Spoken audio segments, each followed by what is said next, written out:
Hi, Clutter Fairy fans. This is the Clutter Fairy Weekly for September 10th, 2024. I'm your co-host, Ed Gumnick, and I'm speaking with Gayle Goddard, certified professional organizer and owner of the Clutter Fairy in Houston, Texas. Hi, everybody. The Clutter Fairy Weekly is the webcast and podcast that digs deep into the clutter that piles up between you and the life that you want to be living. We explore the habits and behaviors that lead to clutter, and we suggest strategies to slow the accumulation, reduce the collection, and comfortably manage the stuff we decide to keep. If you're new to our Zoom meeting, we'd like to let you know that you can share your questions and comments via the chat, and I'll try to make sure Gayle addresses them before we move on to another topic. You can also use the raise hand feature if you'd like to ask a question or make a comment yourself via audio or video. And we're streaming the webcast live on Facebook, so you can also share questions and comments there, and I'll relay them to Gayle. We're going to start by talking about last week's Weekly Tittle, which was called Reset a Recluttered Space. The assignment was to address an area of your home that's prone to becoming recluttered. Let's hear from our participants in Zoom and on Facebook who carried out a reset or established a new reset routine this week. Please let us know in the comments. We received an email this week from Holly, who didn't include a tittle report, but offered a quotation from her son-in-law that's so good we feel compelled to share it. Holly says she started binge listening to our podcast while she was cleaning out her mother's house. Her mother had been the last one standing in a big family and had inherited stuff from lots of relatives. Now Holly is decluttering to prepare for a needed remodel of her own house, clearing an ungodly amount of paperwork, to use her words. She says that she's used Marie Kondo's tidying approach in the past, but she wasn't sure whether it could work for her current mess. She says, the family was chatting on a hike, and I said that this mess was too much of a mountain, so I can't use the does it spark joy method. My son-in-law said he looks at it differently. If the dog pooped on it, what is the length I would go to save it? Oh my heavens, I think that's brilliant. Had to share. I read this email and I gasped and then I burst into laughter, just like I'm doing now. I immediately wrote her back and said, I am putting that quote straight into the show tomorrow. I love this criteria as a filter so much. And although I can see it has some shortcomings, it's a great first place to start to gauge your temperature about a piece of paper. She was specifically talking about the new mountain she's trying to climb is a whole bunch of paperwork. Right. And so, as far as applying it as a filter, it's akin to decluttering by flood. Once something is physically destroyed by the dirty water, it can't be retrieved. And pooped on by the dog is an equivalent disaster and will help push you to release many things that you're just keeping because of worry or uncertainty about the importance of a specific piece of paper. There will be a few things we're saving if it got pooped on, like legal documents or other vital records, maybe some very special photos. But otherwise, if a paper was pooped on, you can take the risk to let it go and see if you have to reproduce it somehow in the future. If it was really pooped on, you'd likely be replacing it anyway. So why not take the risk and release more paper now? Let the imaginary dog poop coax you into releasing paper instead of keeping paper out of caution. And thank you so much to Holly and her son-in-law for that wonderful, visceral, imagination-sparking filter method. I love it so much, and I'm going to use it with my clients from now on. And all the pet owner clients are totally going to get it immediately as soon as I offer it to them. They will totally understand because they've all had that experience at least once in their life. Um, Thank you so much. M suggests that for those who might not have a fresh experience of dogs, cat barf is another alternate approach. It is, it totally is. Because there is nothing worse than the sound of a cat erping somewhere and you just running to find out what they're ruining now. That is totally true. I love it. There you go. The cat version, the dog version. Okay, Oh, makes me so laugh so I hard. haven't seen any more tittle responses yet, so I'm going to get to a short topic for this week. Um, Before we get to our main topic, we want to talk for a moment about this week's survey. We only asked one question, which was, what is your unique or unusual decluttering or organizing challenge? This was kind of a trick question, encouraging people to really dig deep and think about what in my situation is special or unusual. We got great responses and we're going to address some of them as short topics in upcoming episodes. Today we're going to respond to Bernie, whose survey response was, I have a couple of sheds, but I can't use them to store anything particularly valuable or portable because of opportunistic theft that is very common in our area. So all my valuable tools are cluttering at my house instead. I get why you want to protect the tools from theft. I totally get it. And I assume there isn't room in the garage for them. And that's a question on my part. I think the garage is the exact right place for them. So I'd concentrate on revamping your garage to accommodate those tools that you're declaring are valuable. There's probably lots in the garage that doesn't deserve the space it's taking up right now. So take advantage of the fall weather now and declutter the garage. When you're done, you can create a new parking space for all of your important tools, and they'll live in the logical place where they should be, and they'll be safe as well. So just to let that tool problem spur you to declutter the garage and make room for what should actually be out there, which is your valuable tools. There. That's my response. Well, and maybe Bernie can tell us more about the situation. I was curious too Mm, about whether there is any. I'm sort of assuming there's no easy way to secure the sheds in their present form. And mm. so, I don't want to make more work for Bernie by suggesting she get rid of her existing shed or sheds and replace them with something more secure. But I like your idea of moving what you can to the garage, assuming the garage is more secure than the sheds, that is. Right, right. I would think. Okay, let's get on to our main topic. We've prepared content to answer a whole lot of questions, and we'll get to as many of them as we can. How do you push back on procrastination? What's the best way to organize a move so that others can help you? What tips can we offer for organizing Lego pieces and projects? Today, we're going to answer your questions about these topics and others suggested by our viewers and listeners. So let's get right into it. Okay. Darcy asked us, how do you guys push back on procrastination? Oh, this is everybody's Achilles heel, right? We all have avoidance behaviors that kick in when we want to avoid doing something. We go to those behaviors unconsciously, and here's Frankie creating avoiding behavior. We go to those behaviors unconsciously because we're feeling negative about a task. I know what I do to avoid things. I get on YouTube on the phone and I burn time like that like crazy. Sometimes we stall doing something in hopes that we won't actually have to do it, that it'll go away instead. But how often does that really happen? Hardly ever. Our hope that it will disappear hardly ever pans out. Most often, the avoidance only escalates the issue, making it more of a fire drill, making it cost more, making it more painful and annoying, et cetera, et cetera. Facing the fact that stalling only makes it worse is an important mindset change. And thinking of it instead as a task that is made easier by doing sooner and removing it from the to-do list. Then it stops torturing us. Being conscious that we're the ones who suffer the most by waiting makes it an act of self-care to stop stalling. And then breaking it down to smaller steps also helps. Concentrating on making a small step at a time also helps you move forward. What about you, Ed? What do you think about procrastination? I think procrastination is a lot of fun. Um, yeah, no, I struggle with this just like so many people do. And I think the first key is awareness, Mm, paying attention to your behavior, paying attention particularly to the things you've identified before as your cues, your alternatives to the work you need to do, the avoidance behaviors you yeah, mentioned, yeah, exactly.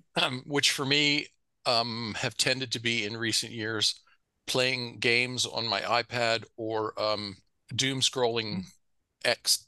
I'm going to call it X, but then I'm going to put in parentheses, formerly known as Twitter, since most people still call it Twitter, including me. Um, so, the key or a key is recognizing the behaviors that are what you go to when you're To procrastinating on stall. Yeah, yeah. something. Yeah. And trying to cultivate the habit of setting some limits on those. I'm not saying don't do them at all. They're obviously things that you enjoy or that help you relax and divert your mind from more difficult things, but recognize them and maybe set a timer. Say, okay, right now I'm going to allow myself 5 minutes of my game or my book or my TV show or Twitter or whatever it is for you. Or when you feel the inclination to do those things, have another one has been useful for me is sort of having an alternate to-do list. Like there's the intense to-do list of everything that you need to get done for your work, to maintain your home, Mm, to maintain your finances, your job, your responsibilities. But you could have a smaller to-do list that is fun little things that you want to do, like going to work on my drawing for 10 minutes. I'm going to work on the thing I've been crocheting, my bead project. mm. And when you feel yourself drifting into I'm just killing time because I don't want to work, do one of those other satisfying and purposeful things for a set amount of time, and then get back to the thing you're procrastinating on. I know. And we're gonna talk more about procrastination in today's tittle. So Yes. we'll be And I think it's back to important that. to notice that a lot of the things that we procrastinate with are digital. As Right. you were talking about playing on the iPad, playing on the phone, playing games, these are all things that are more accessible to us now. Watching videos, it's all stuff that we can do easily now because we're all carrying around electronic devices on our person at all times. And so it's very easy to go down a rabbit hole of playing with the phone. And there's all kinds of neurological studies about why that creates dopamine hits that we seek over and over and over again to feel better in the short term. But it doesn't change the fact that it's short term relief from uh, instead of a long term solution to solve the problem. And I know that lots of people get intimidated by things that they have to do that they don't think that they know how to do or they're not sure how to do. And when we feel like we're facing tasks that are outside of our capacity, that we feel like we don't understand what the pathway is to solve the problem, that we tend to procrastinate from tackling those chores because we don't feel like we have the resources necessary to face them. And I think everybody can relate to that. First of all, everybody has to do something, they don't know what they're supposed to do about it, and there you go. But we all have the capacity to do research and to find answers, to ask questions, to call your friends, to talk to an expert in the area and try to figure out what someone else suggests is the pathway, and to learn how to take those steps instead of ignoring it because we don't know and then getting nothing done and getting nowhere. And so I totally get it. And I was presented with that problem yesterday, and I ended up calling a friend for a referral to solve the problem. And, when I was first confronted with the problem, I didn't know what I was going to do. And when I asked for some support, I got some, and it was a solution for me. So um, you'll be surprised what kind of information is out there to support you on something you don't feel like you know what to do. And recognizing that feeling inadequate to the task is part of why we procrastinate too. But we Mm-hmm. can fix that. We can educate that. We can support ourselves on that so that we don't have to feel inadequate about it anymore, And and we can move forward. sometimes just the act of describing the thing on which you're procrastinating to someone else, whether or not they understand all the ins and outs of why it's difficult for you, isn't important. You're describing the difficulty can help clarify it, can also help shrink it back down to manageable proportions. Because one of the problems with procrastination is the things we've been ignoring, the things we've been putting off, as long as we're not looking at them, they keep growing in our imagination to become more difficult, more time consuming, more overwhelming, more More scary. non-scale, non-approachable, non. Right.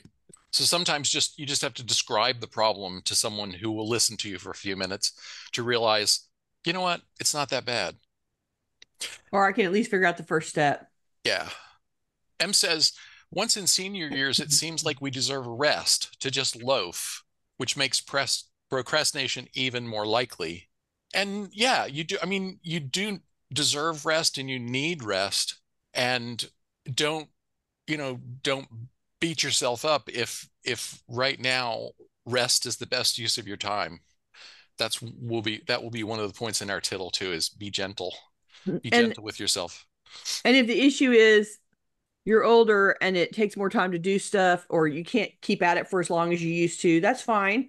You can still be making progress towards it, even if you're going at a slower pace or in slower increments, smaller increments. It doesn't really matter as long as you are still making forward motion on the things that you need to get done in whatever place you're standing at in the moment. That really, it's not, it doesn't matter. If you can't get it done as fast as you would have when you were 20, so what?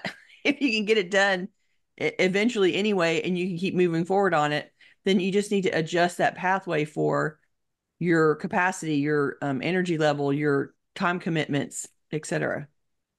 Connie mentions Stephen Covey. I'm not sure what I said that was in reference to, but I have to confess here that I have never read The Habits of Highly Effective People. Have you? Haven't, or and probably did, much younger. Don't remember. I think I've absorbed some of it from workshops and people who have read it and have mentioned points, and I Mm. can't give credit where credit is due because I don't really know it well. Um, Naomi says sometimes we have to go cold turkey.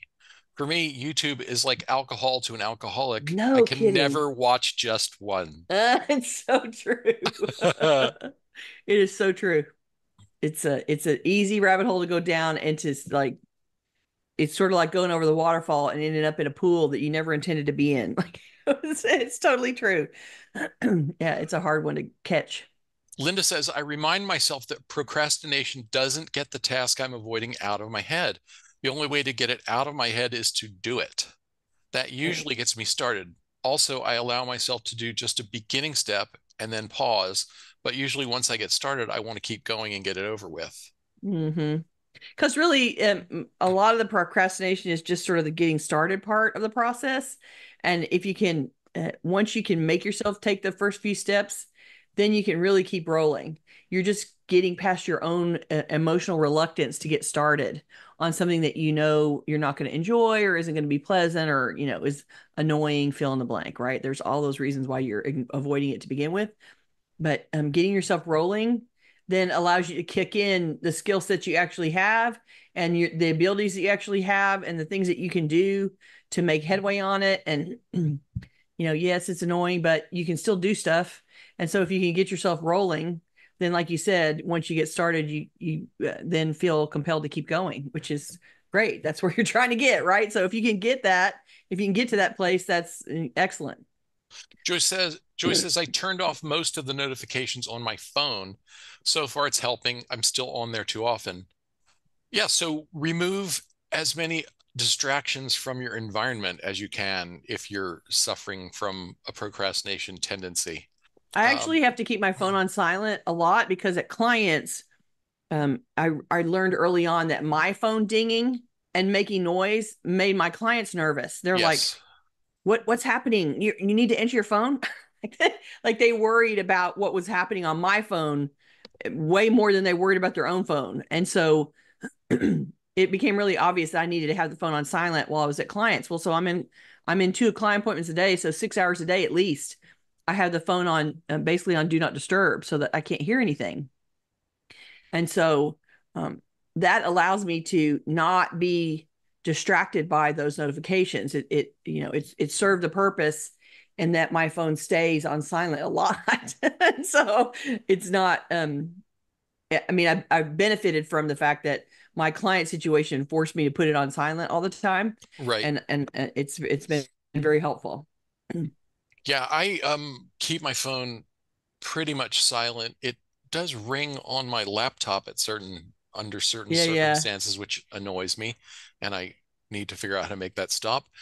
Um, but I'm such a bad multitasker. I'm so incapable of multitasking that I really need for my phone to just sit there quietly until I And need it. shut up. Yeah. Right. Suzanne says digital. Yes, I think of that when reaching for my phone and the dog is looking at me, and banning myself from CNN, Sudoku, crosswords, all online.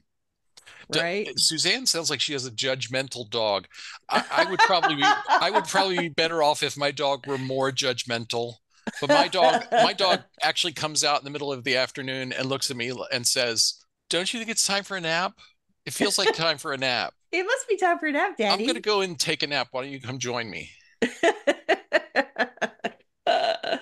It's so true. Okay, we should move on from procrastination because we have Okay. many more questions we wanted to try and address today. Sure, sure, sure. An anonymous viewer or listener asked, how can we organize what needs to be done in a move in order to accept help from others? And I thought you might have some good tips for this since you've just organized uh, I just organized my unpaid The workforce. Normandy invasion of bead moves. Yes, it's true. It's so true. So I do have some tips about that. The first one is pick areas of the house that can be packed without your support. So you want to choose areas where you've already gone over everything and then pull the donations out. And then you can feel comfortable putting them in that closet, in that room, in that drawer, in that cabinet, and say, pack everything in there. Make sure that you tell them how you want the boxes marked so that they use your naming conventions or, your room names or whatever details you want on the boxes. Don't give them anything that you feel nervous about. You don't want others packing some things, and so you want to see how they're packing boxes. You want to know how they do it. So watch them pack a few boxes and see if you like how they go at it. And you can feel free to ask them, can I show you how I'd rather have it wrapped or whatever? You can give them some instructions about improving their packing skills because not everybody has them. You don't know what they've done before. Maybe they haven't moved in 40 years, so you feel free to give them instructions, and but don't give them anything that you feel nervous about, that it's important enough that you would rather pack it yourself. You can let them concentrate on areas that will not affect your current living needs. So here's certain cabinets in the kitchen that have low use items or stuff that in non-primary rooms. So like the bedroom that you sleep in is a primary room. The place where you sit at night and watch TV is a primary room. The dining room that wherever you eat food, that's a primary room. But then there's going to be other rooms in the house that you don't spend a lot of time in, you don't do a lot of stuff in. And so those are great areas to let them go pack as well, because the fact that they're packing those things up doesn't impact your ability to sort of live your daily life. And so they can be removing the things that are low priority for you and having them be marked and stay in the rooms where they are. And then it doesn't put a bunch of boxes in your pathway right away, and it's get some things done that don't require as much attention. Hopefully we'll have filtered some of those things ahead of time so they don't pack a bunch of stuff you don't need. But wherever you are in the moving process, it's important to start them in places where they're not going to disrupt your life, because you're going to want to get those that help from others earlier in the move rather than at the end. Like I did have people come and help me at the end, but a lot of the strenuous packing that they did for me, they did early on in the process, where they came over and spent a Saturday with me or a Sunday with me and worked for 4 or 5 hours, and we sat and packed on stuff. And as I got closer and closer to the move, there was less and less that I felt comfortable other people packing, and I felt I needed to pack. And so I was doing that stuff at night and on the weekends when people weren't coming over. So concentrate on that. Um, Make sure that there's always more than you think everywhere in the house. Like every cabinet, every closet has more than you think is going to be in there. So you might want to tag areas. If you put them in a room and say, okay, I'm going to put a sticky here because I want you to pack this cabinet. So look for the stickies, pack what the stickies are on. And that way you can choose what area they pack in what order by sticking the stickies where you want them. And don't forget that they can help you by running errands. My friends came and picked up my donations. Like I was making a row of donations in the hallway, and then I would call them and say, I've got a round. And they would come and fill. By the time my hallway was full, it was enough to fill up their car. Like it was a carload when my hallway was full. And so I was able to hand that off to them and let them, so they, we would load the car and then they would drive it away. And then I could keep working on packing, and they were handling a chore that needed to be done, but I didn't have time to do. And so I did not, all those donations went out because my friends helped me to do it. So aside from actually helping you pack, you can ask them to run specific errands that you need to get done. Can you go get some boxes? Can you bring me some tape? Can you go pick up dinner? That kind of stuff. So there's ways that they can support you besides the actual packing that will give you, it's just going to free up your time to keep packing ultimately. So don't forget you can use them on other things as well. I'd throw in one more tip, which is write out a list of things that you intend to delegate to them, so that Mm, when they show up, you don't have to waste any time thinking figuring about out it. where I'm going to put you. So as you're doing work in preparation for your volunteers to come over, make a list of what you're going to make them responsible for. Right. And basically you're being you're being a prepared supervisor by doing Right? that. You're going to supervise a workforce. So you need to know what work you're going to assign them before they show up. Absolutely. You're And got to before be they run out of steam. right. So good All to know right. that before they come. Janice asked, do you have any advice on Legos? We have partially put together sets, vehicles, and Star Wars sets, and then loose Lego of several different types. Oh, the Legos question, every parent's nightmare, right? There's an You know, age from like 5 to 15 where Legos are in everybody's life. when we were kids, the standard Lego organizing system was the box, the great big tin that the Danish cookies came in. Oh, You know, right. a That big cookie round tin tin. is where our Legos tended to be stored.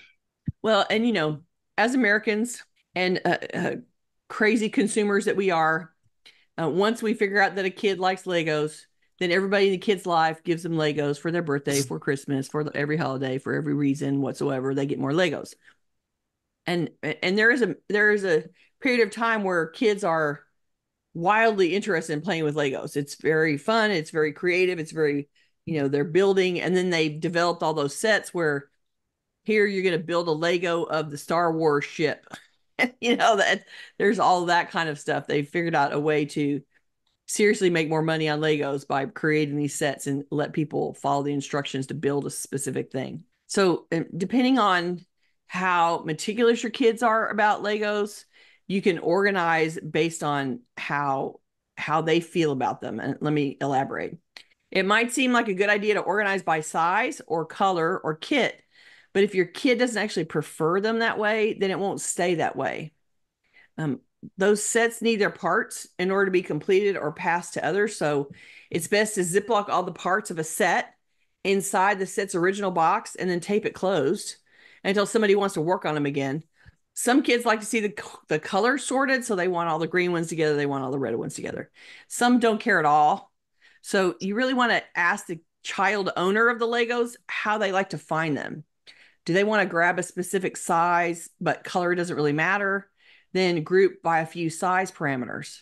If they want to grab a specific color, then sort by color and then maybe some sizes within the color.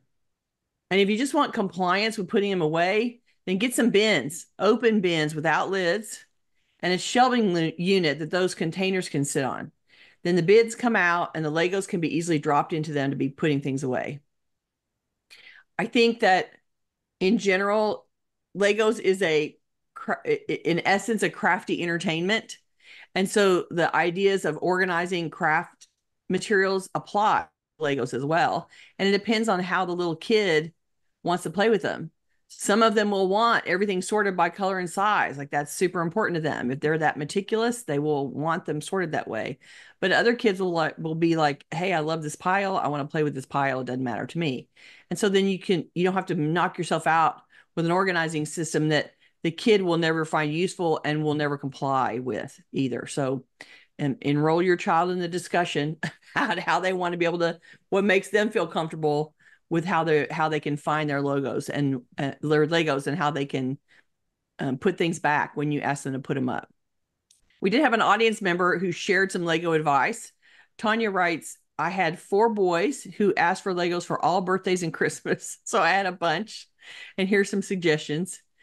Put a sheet or a blanket on the floor to place the Legos on for them to play on. And then it makes cleanup easy because you can just pick up the sheet. I Throw have them seen back a into the like, bin. right? I've seen a mechanism that basically it's a blanket that has a drawstring on it.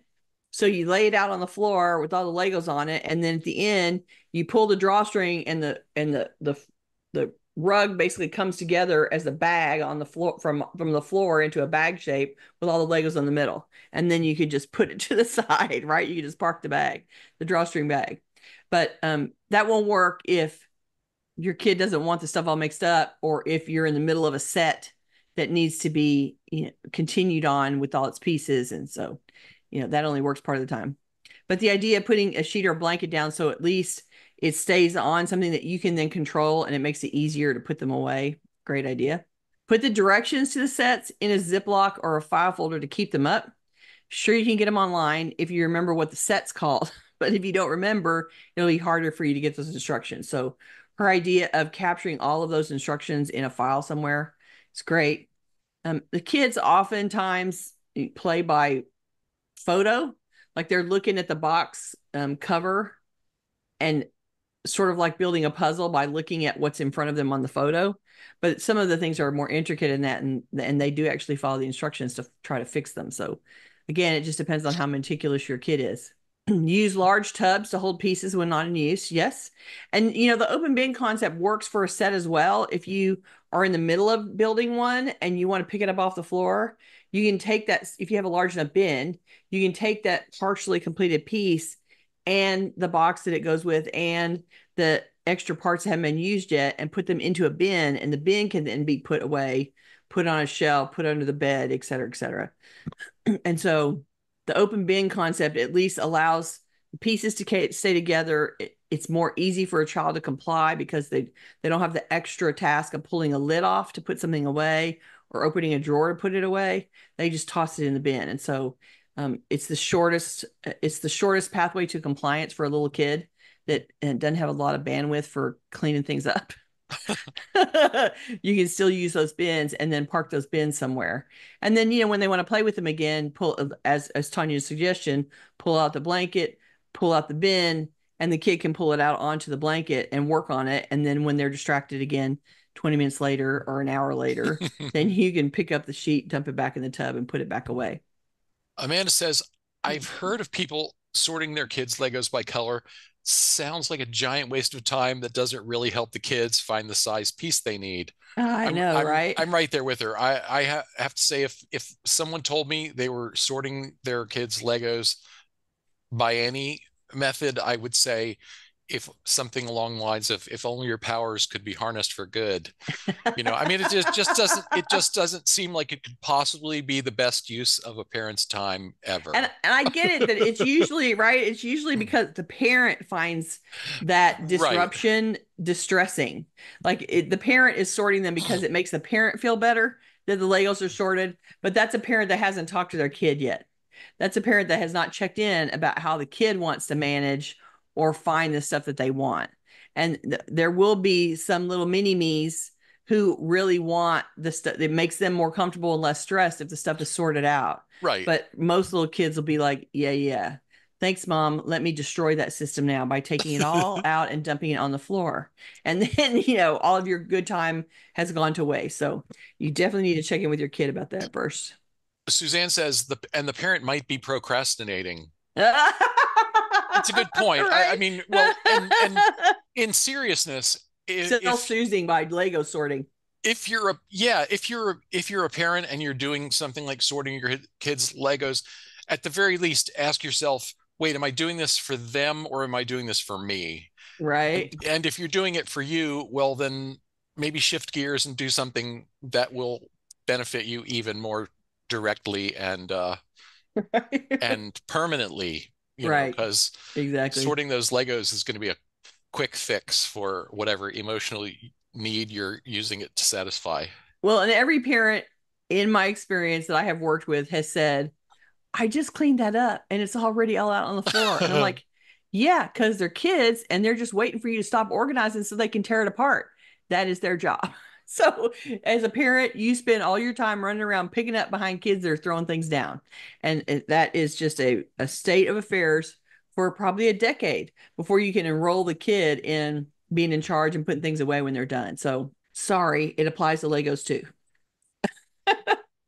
Okay, let's move on from Legos. Okay. Uh, Ginger asked, pardon me, have either of you set any arbitrary rules or limits to keep your own possessions from becoming clutter? Do you do regular decluttering rounds through your own homes? Based on my move experience, I didn't do it often enough, clearly, but I can decide to work an area and make choices easily about what can go most of the time. I do use the container as limit concept often. I decide what space will be dedicated and then stop at the when the container is full, basically, when whatever the container is.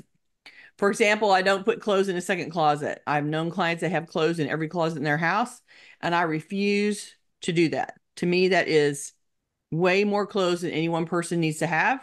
And so if it doesn't fit in the master closet, it's too bad. I don't get to keep it. So I my container in that situation is the master closet. And after the master closet's full, I'm done. I can't have any more. Now, right now, my master closet is not 100% full. It's probably 85% full. And I Time to did go cull, shopping. right? No, hate doing that. But but I did, I culled some clothes before I moved.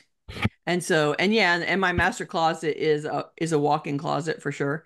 And I live in a house that they had a closet that's got a his and her side. And in my house, it's all my size. It's all my part. So, for somebody that's living with a spouse and they're sharing the master closet, then you only get half of it. And I know a lot of women who negotiate their husbands right on out of the closet. They don't give them any room to leave their stuff in that closet, or they give them 10%, 50%, 20%. And the rest of it they claim. And so, yeah, the thing about clothes is you can't wear all those clothes. You really can't. So I know they're not all getting used. And so it's just sort of a big store collection that really takes up valuable space, right?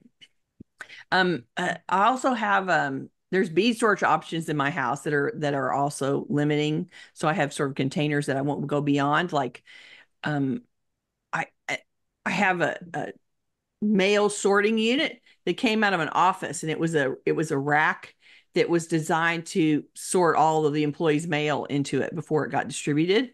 And when they left that office, they were giving away the unit. And I was like, oh, that's coming with me to my house. So I have this big thing right here, and it's got all these racks on it. And basically, if it doesn't fit up there, then I don't get to have it. So that is a container for me in terms of bead storage. And I keep those. I have things that have stuff in them, and I consider the storage that I have now the limit. Like I won't add more storage containers at this point. Um, if I need to take in something that won't fit, it just means I need to get rid of stuff. And I do go through and pull donation beads out every time I go to retreat that has a giveaway event where you can bring and put stuff in white elephant and give it away to other beaders. And I always take something every time I go to a retreat that has that stuff so that I'm putting things back in circulation all the time. Is that enough? I Yeah. mean, Well, I do live by the container is limit thing in my house in all kinds of areas. question from Connie. What size is your master closet? It is a walk-in closet. Let me think about what the dimensions are. So maybe like 6 by 8 or something like that, 6 feet by eight Yeah, feet yeah, yeah, maybe. ish. So a Yeah, couple yeah. meters by Yeah, and it has two long two and a rods half. and two short rods. Yeah. Yeah. Okay. It's Okay. Yeah. probably 12 linear feet and 15 linear feet, something like that. I'll only give a brief answer so we can move on. Established a rule long ago. Books were one of the things that I'd been accumulating nonstop up With until vigor, with vigor. somewhere in my 40s, and then said, nope, can't do this anymore. I have too many. And so I switched gears on I have my own sort of algorithm for how I will read a book. And that is first I find it for, a library ebook. And if there's not a library ebook, I look for a library physical book. so that when I'm finished reading, it goes back and does not become my clutter. Mm-hmm. And only if I've exhausted those options do I consider buying a book if I really desperately want to read something and it's not available as an ebook. Now, almost anything newly published is available as an ebook, Mm. and almost anything classic is available somewhere as an ebook. Either the Gutenberg project or somewhere else. Google has a huge collection of uh, public domain ebooks. Mm. Um, and then my other big issue is always paper, and I've gotten away from one of my things is I used to subscribe to numerous magazines, and I've just let them all go. There's one magazine that I subscribe to digitally. That's Granta, a literary magazine, and Yeah. that's it. I've cut down on that. The mail and financial paper is always a problem, but But you've shifted a lot of that too. Like I yeah, mean, and when we first started working together, you were just starting to think about the concept of not saving everything as paper and saving it as digitally and finding that yeah, sufficient. And yeah, you were just exploring that concept when we met and when we started working on the project. And so, yeah. I've gone to digital copies of every bill in every credit card, every utility bill, the rent payments, mm, mm, just everything I can. I've gone to electronic forms to keep the paper down. And yeah, yeah, yeah. we live in a very small space, and so right now the main rule is don't buy it unless it's replacing something. Yeah, it's hard to get to middle age and feel like, you know, rapid fire additions to the house is a good idea, Yeah. right? Yeah. Okay. An anonymous survey respondent asked, "What do I do with all the Christmas stuff from a lifetime plus my mom and dad's? I just Mm. turned 73 and need to downsize. Is there a magic formula for what to keep and what to get rid of? I raised two sons who do not have any interest in such things." I guess the Now, first answer is no, there is not a magic formula, unfortunately. right? But it is the time to get out the fall and winter holiday stuff to donate because the thrift and resale stores only want to keep seasonal stuff in inventory during the time of year when they're shopping for it, when someone's shopping for it. So there's a good market right now for vintage holiday stuff, but it's a lot of work to figure out what's worth the effort of selling. So you might be better off donating it all right now. But this is the time. You are in the season where it's great to get out Halloween, Thanksgiving, Christmas, and start donating and stuff away And if it's Halloween, you really need to donate it like this week, now, or they're going right? to, yeah, they're going to lose interest. They're not going to be interested in it. They're going to say, no, no, we're already moving that out for Thanksgiving and Yeah, for the Christmas. next thing. Yeah. If you think your stuff might have some resale value, then look at an antique booth that specializes in holiday decorations. Talk to the person who works the booth and find out whether they might be interested in buying stuff. But ultimately, you have to decide what are your favorites because there's always going to be favorites, and you can pull the favorites out and see what doesn't make the cut. If you go through everything and say, "This is my favorite, this is not my favorite," you'll end up with 10 or 15% that are your favorites, and then you can see how big that collection is and ask yourself, is this enough? If I just keep the favorites, will I have enough to decorate with in my downside situation and be happy? And then if for all of the 85% that doesn't make the cut, then you can start looking for places that could use them. So you can get rid of them through a resale or donation, but you can donate specifically to a school. Think about an elementary or middle school or high school that is doing decorations. Think about some kind of a classroom, some kind of church facility, a senior center. There's all kinds of places that probably don't have money to spend on decor, or they did, their decor is old and tired and you can freshen it up with your new stuff. And so there's plenty of places that you can take that excess Christmas and offer it up to places that don't have the budget to spend on Christmas and let them have a new life in that way.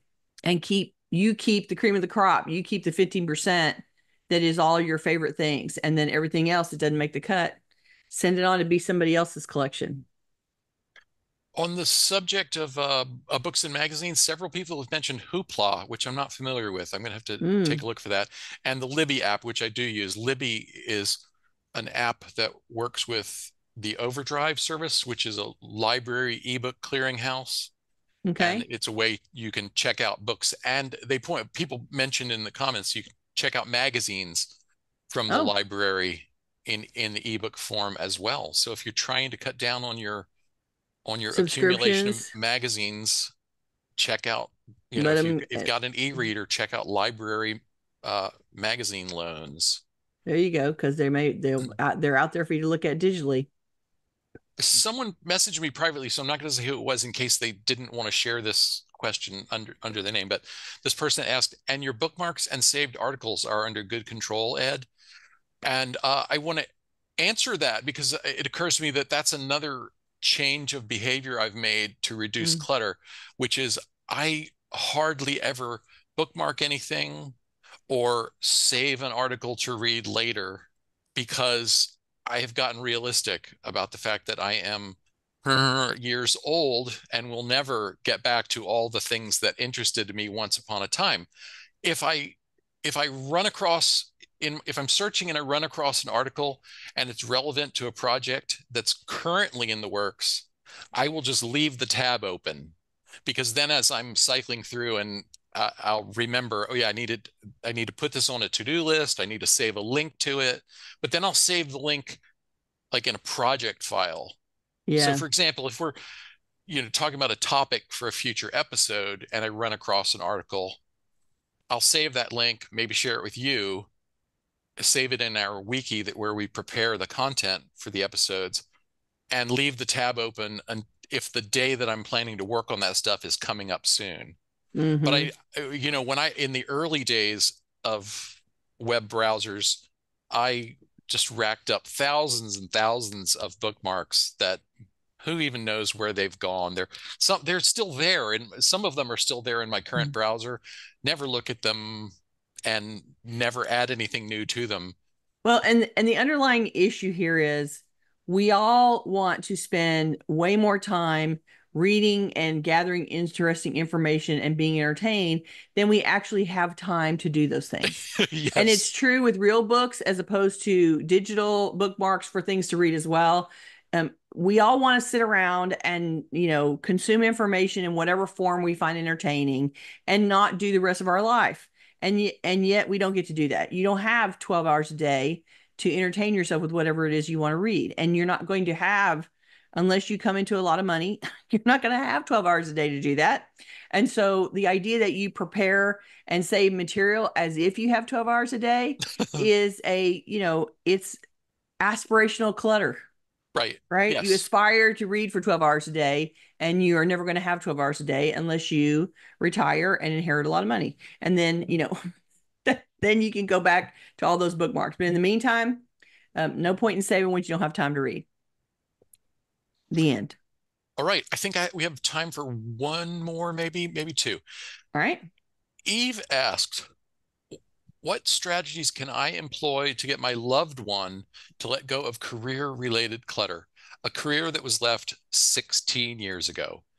Their, Oh, their identity is tied to these items even though they haven't been touched in years. There's also a fear that some of the items may be valuable and a fear of making a mistake by letting go of the items without receiving compensation for them. so the short answer is you might use the cream of the crop approach here, meaning you go through the items. I'm going to assume it's career related clutter. It's probably a lot of paper, that kind of stuff, and objects, and they're in an office somewhere. So you might go through that space and pull out, find the cream of the crop, the things that you think are the most relevant, the most valuable, the most sentimentally important to him, and see what is left. It's likely that 16 years ago, he knew what was in that room, and now he doesn't know what was in that room. In like he knows in theory what's in there, but he doesn't know the fine details of what's actually in there. And so you can help him face little bits at a time.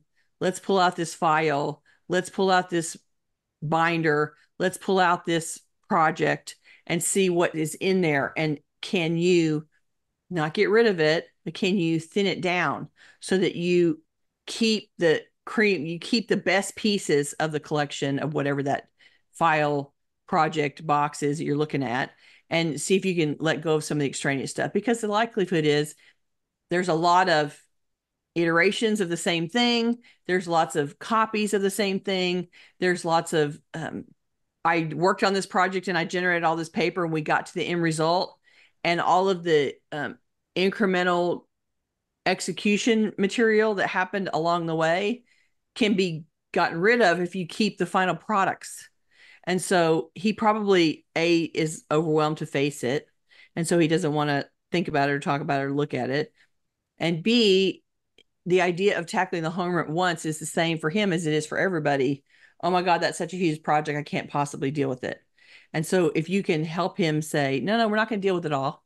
We're going to go over to this drawer and we're going to pull out this file and we're going to look at this file and see if you can declare that some of that is okay to shred, okay to get rid of, and we're going to keep the best pieces of it instead of all. And then talk to him about going around the room like that, not all in one sitting, a little bit at a time over several weeks, to see if you can make some headway that way. I totally get it. If you identify with your work product and your work life and it was part of your identity, it's hard to face that stuff and go, yeah, nobody cares about that part anymore. I need to let it go. And remind him that he's still that person and he still has that knowledge in his head, even though he doesn't have all the paper. He's not in the business anymore. He doesn't need all the paper to support what he knew for his career. The only other tidbit I want to add to that is to talk about that notion, the perception of value, the notion that some of what's being saved is valuable, and you're missing out on the possibility of getting some money. And I think that Eve could maybe gently push back on that by talking about sunk cost fallacy, how much things really depreciate, how little market there is for a lot of old things, and maybe try to encourage the loved one who's dealing with this to try to assign real values to the thing. Look for a market for it. Find out whether there's someone who actually buys this thing that you're keeping because you think it's valuable, because that may give them a little bit of a wake-up call to say, yeah, nobody really wants this stuff. Or people are buying it, but they're buying it for 10% of what I thought they would. Right. And Right. so Right. yeah, getting a realistic view of the actual resale market for things that are perceived as value is a good way to recognize whether it's worth it wasting the time on it, right? Yeah. Okay, one quick comment and then we need to move on. Rowan says, sometimes partners keep a lot of stuff just so they can have some space that they get to control. My housemate and I have totally separate spaces of control, so the few shared spaces are easy and pleasant to negotiate. That's good. That's good. And I think that that's a good coping mechanism for people that are sharing space, right? Like this is your room, you get to do what you want. This is my room, I get to do what I want. No comments allowed. And then if everybody has those spaces under their control, then like Rowan said, you can negotiate a little bit more about the public spaces, the shared spaces, and come to a collective bargaining, understanding about how to manage those shared spaces. Very good point. And JB offers the tip, I use Google Lens all the time to search listings and find an object's value useful in decision making. Oh, there you go. I'm not at all familiar with it, so I'm going to have to take a look. Yeah, I'll have to look it out. Okay, I have Look it good up. news and bad news. Okay, which The, is? the bad news is we're out of time. Oh, The good news is yeah. we prepared answers for enough questions to make another show. So we'll do that probably in a couple of weeks, because next week we're going to be back to talk about small spaces. The inspiration for next week's episode comes from Christine, who wrote in answer to a recent survey. Airplanes, ships, trains, military installations, hotel rooms, hotel bathrooms, restaurant kitchens. These use some of the most efficient organizing systems in small, tight spaces. I live in a small, tight space, so maybe I could use some of their organizing methods in my home. Next week, we're going to offer tips and techniques for getting the most and best use out of your small spaces, whether your whole house is small or just some parts of it. Right. Join us on September 17th at the usual time for planes, trains, automobiles, and more, organizing small spaces. Everybody's Gayle, favorite. why don't you give us the tittle? The title is Push Back on Procrastination. This week's assignment is to take aim at a project or a task on which you've been procrastinating. Identify a project or task that's been lingering on your to-do list for far too long. Experiment with one or more of these techniques to break loose from your inability or unwillingness to move the task or project forward. So first off, ask why. Reflect on whether the task or the project is still something to which you feel committed. Sometimes it's okay to take something off your list with a stroke of the pen, as in, I'm not doing that, and you make it disappear. Next, try breaking it down. So try breaking the task or the project into a list of the smallest components that you could do at any one time. Next, set a date. Schedule an appointment with yourself to take action on the overdue project or task, or the first component that you've listed in the point above where you're breaking it down. Think about wrapping it up. Is the project or task close to completion? How much time will it take to finish? Commit to spending that time this week. I have a beadie equivalent. A lot of my friends make their beaded piece and then they get to the end and they don't want to put the clasp or the ear wires on. So they do all the work and then they don't do the last 5% to finish the piece. And we all have to like, okay, just sit down and put ear wires on earrings today. Like sometimes you just have to make yourself do it. And so if you have 10% to go, then set some time and let's commit to spending that time to get something complete that's just this shy of being over the hump. You want to reduce distractions. So pay attention to what you've been doing instead of the task or the project in question. Change your work environment or move to a different space to reduce your avoidance behaviors. But it's most important to notice what you're using to distract yourself and doing instead of the project that you need to get done. And then a reminder to be gentle with yourself and be compassionate and realistic as you face your incompletions. They're going to be there. And so if you can't deal with it in the moment, you can make a plan for dealing with it in the near future. All right. That's the tittle. Come back and tell us how it goes. We would love to hear about it. If you're watching this on YouTube, we would love for you to join us live. To get notifications about upcoming events, we invite you to join the meetup group by visiting cfhou.com/meetup. You can also follow us on Facebook by visiting cfhou.com/Facebook, or join our mailing list by visiting cfhou.com/subscribe. We love to hear from you, so please keep your questions, comments, and topic suggestions coming on YouTube, Facebook, or anywhere that you find us.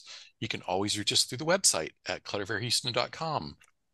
Thank you, everybody, for joining us today. Thank you again, Holly, for that great dog poop analogy, which I love so much. And I am immediately going to put it into practice with my clients because I think it will make them laugh like it does me. And I think it will be a great way to help establish importance. So thank you for sharing. And that's a perfect example of somebody went onto the website and sent us a contact email and said, hey, I got a story to tell. And oh my gosh, it was so funny. So thank you for sharing it. And we will see you guys next week. Bye-bye. Bye.